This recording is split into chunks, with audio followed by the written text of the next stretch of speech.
Sebelum aku masuk ke pembahasannya, jangan lupa cek playlist dari channel aku ini karena di sana ada banyak latihan soal TWK, TIU, TKP, SKD, CPNS lainnya. Jangan lupa ditonton ya. Halo teman-teman semua, balik lagi sama aku Agus Arta dan di video kali ini aku mau sama teman-teman semua ya untuk membahas soal TWK yang ini tuh full penalaran ya teman-teman dan mirip-mirip seperti TKP gitu.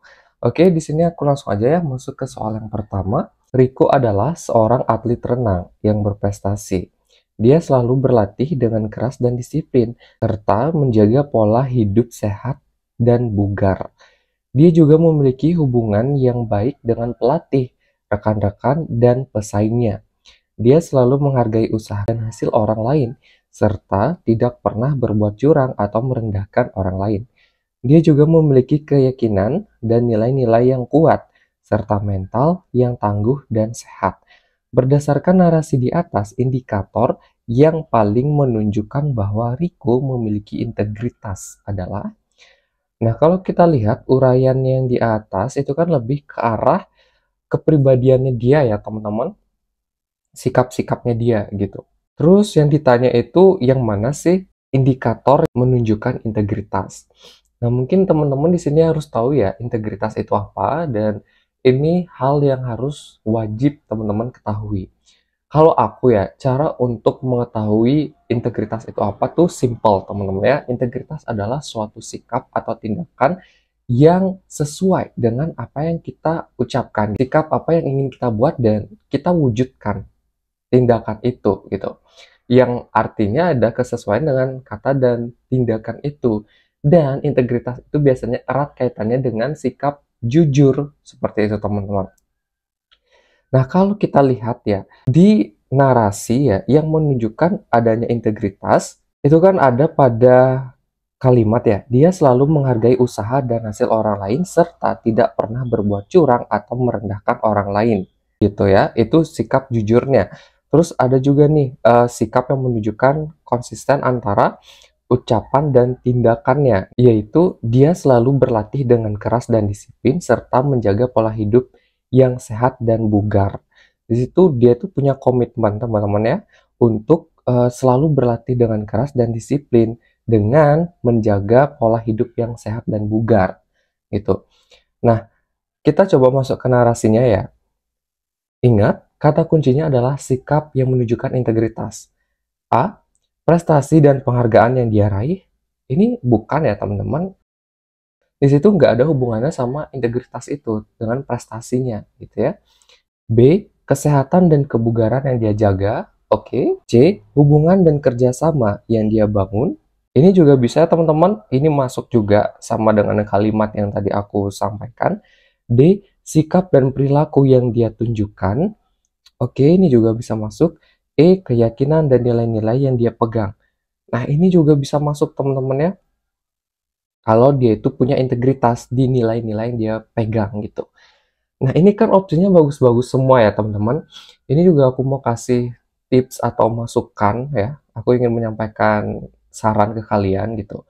Kalau ada soal yang bagus-bagus ini, biasanya teman-teman carilah opsi yang bisa merangkum semua jawaban yang ada gitu. Tidak hanya terfokus pada satu topik aja jawaban itu, tapi jawaban itu bisa merekap gitu ya, menyimpulkan semua jawaban-jawaban yang terbaik itu.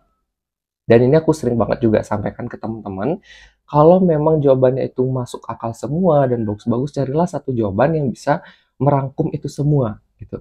Nah, jawaban yang tepat di sini adalah opsi yang D, teman-teman ya. Sikap dan perilaku yang dia tunjukkan. Nah, sikap apa sih gitu ya? Di situ udah dijelaskan. Opsi B, C, E itu adalah sikap-sikap yang menunjukkan nilai integritas itu ya, seperti yang tadi aku sampaikan, singgung gitu. Tentang sikapnya dia kan yang bisa menunjukkan nilai integritas yang dia miliki itu teman-teman. Seperti itu ya. Makanya opsi D ini bisa merangkum semua opsi yang ada dan jawaban yang paling tepat. Oke, semoga di sini kalian paham. Aku next aja ke soal yang berikutnya. Anda adalah seorang pengusaha muda yang baru memulai bisnis Anda sendiri. Anda memiliki visi untuk mengembangkan bisnis Anda menjadi besar dan sukses. Untuk mencapai visi tersebut, Anda harus menghadapi berbagai tantangan dan persaingan di dunia usaha. Oke, sikap yang paling tepat yang harus Anda ambil adalah, nah, jadi kata kunci ya pada soal ini adalah kalian itu mau bisnisnya berkembang. Ya, untuk bisnis kalian berkembang, ya, kita perhatikan Anda harus menghadapi berbagai tantangan dan persaingan di dunia usaha. Ingat ya, kalian tuh harus menghadapi tantangan dan juga persaingan yang ada. Oke? A. Menghemat pengeluaran Anda dan hidup sederhana, serta menginvestasikan sebagian besar keuntungan Anda untuk mengembangkan bisnis Anda. Ini aku kurang tepat ya teman-teman, karena kurang sesuai dengan kata kunci atau konteks yang tadi aku sampaikan gitu. B. Mengikuti tren dan gaya hidup mewah, serta menunjukkan kepada orang lain bahwa Anda adalah pengusaha sukses dan kaya. Ini aku juga eliminasi ya, karena ya itu justru tidak menunjukkan sikap kalian itu mau menghadapi tantangan. C. Mencari mitra atau investor yang dapat membantu Anda memperluas jaringan dan modal Anda, serta memberikan Anda saran dan bimbingan. Oke, mungkin ini kita bisa ya simpan dulu. D. Mengambil resiko dan tantangan yang besar, serta berani mengambil keputusan yang inovatif dan kreatif untuk meningkatkan bisnis Anda. Oke, ini juga kita simpan. E. Menjaga keseimbangan antara pekerjaan dan kehidupan pribadi Anda, serta merawat kesehatan dan hubungan Anda dengan keluarga dan teman. Nah, ini juga menurut aku kurang tepat ya, tidak sesuai gitu ya. Mungkin agak kurang sesuai gitu dengan soal atau kata kunci yang tadi aku sampaikan gitu. Nah, di sini ada dua opsi ya teman-teman, C dan D. Yang paling masuk ya, yang paling sesuai dengan kata kunci ya tadi aku sampaikan, yaitu Anda harus menghadapi berbagai tantangan dan persaingan di dunia usaha, yaitu adalah opsi yang D ya, dengan mengambil risiko dan tantangan yang besar, serta berani mengambil keputusan yang inovatif dan kreatif untuk meningkatkan bisnis Anda. Seperti itu teman-teman ya. Jadi opsi yang C ini agak kurang tepat ya dibandingkan dengan opsi yang D. Seperti itu. Oke, semoga di sini kalian paham. Aku next aja ke soal yang berikutnya. Anda adalah seorang pengusaha yang sukses dan kaya raya. Anda memiliki banyak harta benda seperti rumah, mobil, perhiasan, dan lainnya. Anda juga sering berdonasi untuk berbagai kegiatan sosial dan kemanusiaan. Namun, Anda tidak pernah merasa puas dengan apa yang Anda miliki dan selalu ingin memiliki lebih banyak lagi. Anda juga sering membeli barang-barang mewah yang tidak Anda butuhkan hanya untuk menunjukkan status Anda. Sikap yang paling tepat yang harus Anda ambil adalah, oke, kita lihat ya di soalnya itu, jika kalian seorang yang kaya gitu ya, mampu beli segalanya gitu. Nah, sikap yang harus Anda pertahankan ya berdasarkan narasi, yaitu sering berdonasi untuk berbagai kegiatan sosial dan kemanusiaan. Itu menurut aku nggak ada masalah ya, karena ya itu salah satu kewajiban sebenarnya juga untuk beramal ya. Apalagi kalian punya uang banyak. Nah, itu harus dipertahankan teman-teman. Cuman yang jadi masalah ya di sini adalah kalian itu membeli barang-barang mewah yang tidak dibutuhkan gitu loh untuk memenuhi status Anda, untuk menunjukkan gitu bahwa kalian itu orang kaya. Itu kan gak baik ya teman-teman, dan itu yang harus diperbaiki ya menurut aku, gaya hidup mewah kalian gitu. Tapi kalau yang tadi untuk kegiatan sosial itu tetap ya, itu nggak ada masalah menurut aku, itu tetap dipertahankan gitu. Yang jadi masalah di sini adalah gaya hidup kalian itu yang mewah gitu. Dan karena sering membeli barang-barang yang memang nggak kalian butuhkan ya, hanya untuk ya sekedar keinginan memenuhi status. Nah, itu menurut aku yang harus diperbaiki ya. Oke, jadi kata kuncinya itu ya teman-teman. Nah, kita masuk ke opsi yang A. Menyadari bahwa hidup Anda tidak seimbang dan mulai mengubah gaya hidup Anda menjadi lebih sederhana dan hemat. Oke, ini bisa ya. B. Melanjutkan hidup Anda seperti biasa dan menganggap bahwa Anda berhak menikmati hasil kerja keras Anda tanpa peduli dengan orang lain. Nah, ini menurut aku kurang tepat ya, karena ya tadi aku bilang harus ada yang diperbaiki gitu dari gaya hidup itu. C. Meningkatkan usaha Anda untuk mendapatkan lebih banyak keuntungan dan menginvestasikan harta Anda untuk hal-hal yang menguntungkan. Oke, ini juga menurut aku kurang tepat. Sebenarnya dibilang salah enggak, tapi ya itu tadi ya. Case-nya itu adalah kalian harus bisa ya untuk mengubah gaya hidup yang terlalu mewah itu gitu ya. Dan di sini agak kurang tepat ya untuk menyelesaikan masalah itu. D. Mengurangi donasi Anda untuk kegiatan sosial dan kemanusiaan dan mengalokasikan uang Anda untuk memenuhi keinginan Anda sendiri. Nah, ini juga kurang tepat ya. Seperti yang aku tadi bilang, itu donasi itu tetap dipertahankan, teman-teman. Jangan sampai dikurangi kayak gitu. Itu udah benar ya donasi yang kalian lakukan tadi itu. E. Menjual sebagian harta Anda dan memberikannya kepada orang-orang yang membutuhkan atau lembaga-lembaga amal. Nah, ini menurut aku kurang tepat ya, teman-teman. Karena ya itu tadi aku bilang, yang jadi masalah itu adalah gaya hidup kalian, kan? Sikap kalian, perilaku kalian yang terlalu mewah gitu. Bukan masalah kalian menjual harta dan memberikannya kepada orang yang membutuhkan. Nah, itu kan tadi udah masuk ya ke konteks beramal. Itu tadi aku bilang itu nggak ada masalah ya. Jadi itu bukan hal yang kita permasalahkan. Nah, oke, jadi yang paling tepat di sini adalah opsi yang A ya teman-teman, dengan menyadari bahwa hidup Anda tidak seimbang dan mulai mengubah gaya hidup Anda menjadi lebih sederhana dan hemat. Nah, itu yang harus diperbaiki teman-teman ya. Dari pola hidup kalian yang terlalu mewah tadi, yang terlalu glamor, sering banget beli-beli barang mewah yang nggak kalian butuhkan, ya, sehingga harus dirubah menjadi hidup yang lebih sederhana dan hemat kayak gitu. Oke, semoga di sini kalian paham. Aku next aja ke soal yang berikutnya. Rudy adalah seorang pengusaha muda yang sukses. Ia memiliki banyak usaha dan harta yang berlimpah, namun ia tidak pernah sombong atau boros dalam mengelola hartanya. Ia selalu berdonasi untuk membantu orang-orang yang membutuhkan, baik melalui lembaga sosial maupun secara langsung. Ia juga tidak pernah membeli barang-barang mewah yang tidak sesuai dengan kebutuhannya. Ia lebih suka menabung atau berinvestasi untuk masa depannya dan keluarganya. Sikap Rudy yang hidup sederhana dan cerdas dalam menggunakan harta menunjukkan bahwa ia... Oke, sebelum kita masuk ke opsi jawabannya ya, kita tarik kesimpulan dulu nih. Rudy ini seperti apa gitu kan?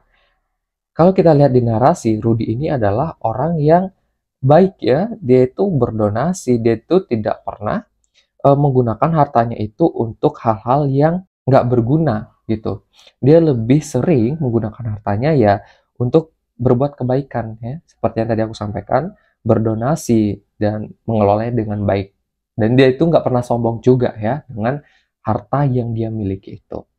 Oke, nah sikap sederhana ya yang Rudy tunjukkan dalam menggunakan atau mengelola harta itu artinya apa? Seperti itu ya. A. Memiliki rasa syukur dan tanggung jawab terhadap nikmat Tuhan. Oke, ini kita bisa jadi simpen dulu. B. Menghormati hak dan kewajiban sebagai warga negara yang baik. Nah, ini kita eliminasi ya, karena nggak sesuai dengan konteks soalnya yang tadi aku sampaikan. C. Menyadari bahwa harta adalah sarana dan bukan tujuan hidup. Oke, ini mungkin agak masuk juga ya, kita simpen dulu. D. Menghindari sikap iri dan dengki terhadap orang-orang yang lebih kaya. Nah, ini juga nggak ada hubungannya ya sama konteks soal yang tadi aku sampaikan. E. Menerima prinsip ekonomi syariah dalam kehidupan sehari-hari. Ini menurut aku juga kurang ya, kurang sesuai, kurang tepat gitu dengan konteks soalnya. Oke, nah dari dua opsi yang ada gitu ya, yang paling tepat itu adalah opsi yang A, teman-teman. Memiliki rasa syukur dan tanggung jawab terhadap nikmat Tuhan gitu. Nah, dengan diberikan uang yang banyak gitu ya, Rudy itu nggak pernah ya sombong gitu ya. Dia tuh nggak pernah melakukan atau membeli barang-barang mewah untuk mendapatkan pengakuan, untuk mendapatkan pujian, itu dia tidak pernah lakukan itu ya. Dan dia itu juga menggunakan harta yang dia miliki untuk berbagi sebagai tanggung jawab dia juga ya atas nikmat Tuhan. Nah, nikmat Tuhan itu dalam bentuk rejeki atau uang yang Rudi miliki untuk dibagikan, untuk saling berbuat kebaikan ke orang banyak. Seperti itu, teman-teman. Ya, jadi dia itu selalu bersyukur ya, dan dia itu juga sadar bahwa ada tanggung jawab dari nikmat Tuhan yang dia berikan itu. Oke, di sini aku rasa kalian paham ya. Kita next saja ke soal yang berikutnya. Kondisi kawasan perbatasan yang berada di Kecamatan Sebatik Tengah, Kabupaten Nunukan, Provinsi Kalimantan Utara, secara geografis berbatasan langsung dengan Malaysia. Dan keberadaan dua kelompok masyarakat yang memiliki perbedaan identitas, baik etnis maupun agama, menjadi tantangan dalam keberlangsungan kehidupan sosial di wilayah perbatasan yang dikhawatirkan dapat menimbulkan perseteruan antar negara, sehingga diperlukan adanya penguatan implementasi nilai-nilai bela negara dalam menghadapinya. Salah satu cara yang tepat untuk melakukan penguatan implementasi nilai-nilai dalam perwujudan bela negara adalah, oke, kita coba pahami dulu konteks soalnya itu apa ya, baru kita masuk ke opsi jawabannya. Nah, yang jadi permasalahan itu kan tentang perbatasan ya, antara Malaysia dan juga Indonesia ya di Kalimantan gitu. Nah, terus di situ kan pasti ya ada perbedaan identitas seperti etnis maupun agama gitu yang menjadi tantangan di wilayah perbatasan itu khususnya ya. Dan untuk mengatasi itu harus ada implementasi nilai bela negara gitu ya untuk menghadapinya, untuk apa ya, menyelesaikan masalah itu. Jadi yang ditanyakan adalah cara yang tepat gitu untuk bisa mewujudkan nilai bela negara itu gimana ya, supaya masyarakat itu sadar ya dalam menjaga atau melindungi negaranya sendiri gitu dari negara lain.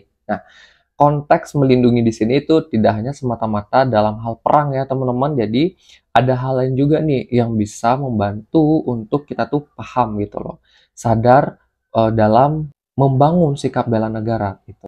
Oke, kita masuk ya. Coba masuk ke eliminasinya. A. Mempromosikan dialog antar etnis dan antar agama untuk membangun harmoni sosial.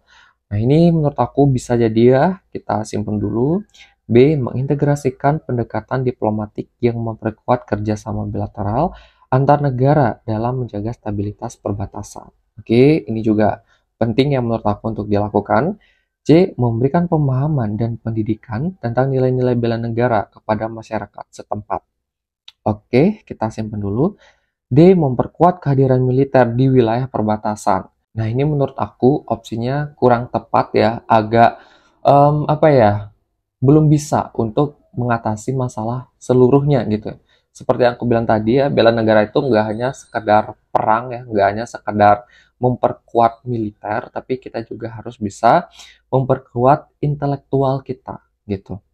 E. Mengadakan pertemuan tertutup dengan pemimpin agama untuk memerangi perbedaan agama. Nah, ini juga bisa jadi ya. Nah, dari opsi yang ada, kira-kira kalian tahu nggak opsi yang paling tepat? Nah, aku nggak pernah bosan yang ingetin kalian, kalau jawabannya ini mirip-mirip dan bagus-bagus, tugas kalian itu adalah compare jawaban yang ada gitu ya, dan kalian carilah jawaban yang bisa merangkum semua opsi yang ada gitu. Jadi kalau bagus-bagus carilah satu jawaban yang paling bagus, yang paling bisa merangkum semua opsi yang ada. Nah, dari opsi yang tersisa ya teman-teman, itu kan kalian bisa lihat yang jadi fokus untuk upaya mengatasi solusi itu kan tentang apa ya, intelektual, tentang pola pikir, iya kan?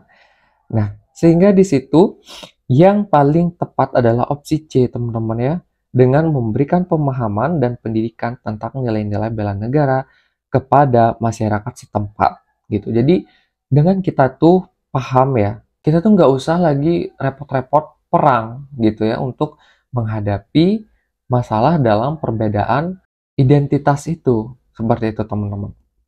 Nah, Kalau opsi yang A, dengan berdialog ya, kita tuh jadi paham gitu loh terhadap etnis atau budaya yang satu dengan budaya yang lain gitu. Sehingga tidak menimbulkan yang namanya konflik atau perbedaan pandangan itu. Nah, kalau yang B, itu juga ujung-ujungnya apa teman-teman ya? Dengan mengintegrasikan pendekatan diplomatik ya, jadi kita tuh paham gitu antara identitas negara A dan juga identitas negara B seperti itu. Nah, opsi yang E pun juga sama dengan mengadakan pertemuan tertutup dengan pemimpin agama untuk mengurangi perbedaan agama.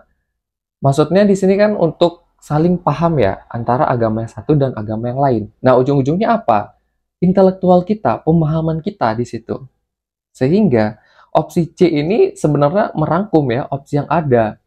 Intinya adalah dengan apa ya, menguatkan pemahaman gitu, intelektual kita, pengetahuan kita supaya tidak ada perang gitu teman-teman. Dan itu bisa menjadi upaya untuk memperkuat bela negara seperti itu. Gimana? Semoga kalian paham ya. Tapi kalau misalkan memang kalian punya pandangan lain, silahkan taruh aja pendapat atau pemikiran kalian gitu ya di kolom komen bawah video ini teman-teman, supaya teman-teman yang lain juga mungkin yang punya pandangan beda dengan aku bisa baca pandangan kalian gitu, sehingga ya kita tuh saling ngerti gitu antara sudut pandang aku pribadi dan juga sudut pandang dari kalian gitu sebagai pendengar. Oke, di sini juga aku mau kasih kalian satu soal tambahan.